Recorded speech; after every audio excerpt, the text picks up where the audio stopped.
A10 VD කියන dash එකට යන පංචර පම්පේ රිපෙයාර් කරන්න යන්නේ අපි. පංචර බැරල් එක සාමාන්‍යයෙන් කැපෙන පේස් කර ගන්නවා.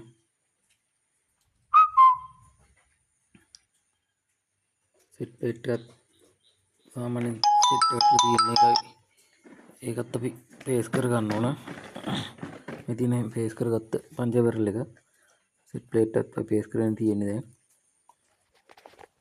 පංචර ඔලු ටිකත් අපි පේස් කරගෙන තියෙන්නේ.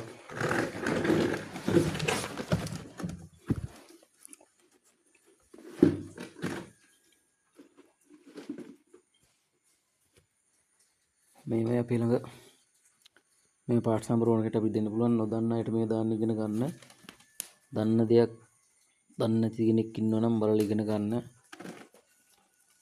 ඕනම දෙයක් අහන්න අපෙන් අපි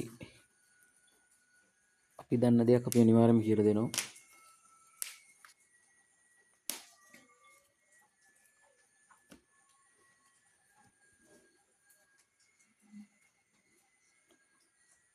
සූපේ ටූල් දීලා ලාම්පු තෙල් චෙක් කරගන්න. පංචර ගෙවිලා නම් අනිවාර්යයෙන්ම ලාම්පු තෙල් ලීක් වෙනවා. දැන් මේක ලාම්පු තෙල් ලීක් වෙන්න හොඳටම තියෙනවා. අනිවාර්යයෙන්ම ආයිල් ලික් ෆිල්ටර් නිසි වෙලාවට මාරු කරගන්න. මේ මැෂින් විනාශ වෙන්නේ ඒකෙන් වැඩිපුරම. ජැක් සීල් එක දාගන්න. නැත්නම් ඕරින් කඩාගෙන ඇවිල්ලි වෙලා මේවා හිර වෙනවා.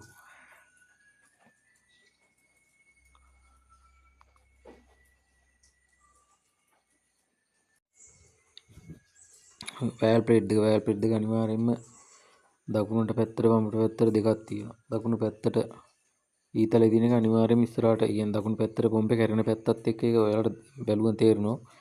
පොම්පේ කැරෙන පැත්තත් එක්ක දකුණු පැත්තට දාන්න. දැන් මේක වම් පැත්තට ඊතලේ තියෙන වම් පැත්තට මේක දාලා තියෙන්නේ. වැරදුනොත් වැඩ කරන්න තේරෙන පොම්පේ. මොනවාම දෙයක් දැනගන්න තියෙනවා නම් අපිට කතා කරලා අපි නම්බර් එක දාන්නම්. කතා කරන්න පුළුවන් වෙලාවක අපි අනිවාර්යෙන් කතා කුළු දා කරනවා. බොහොම ස්තුතියි.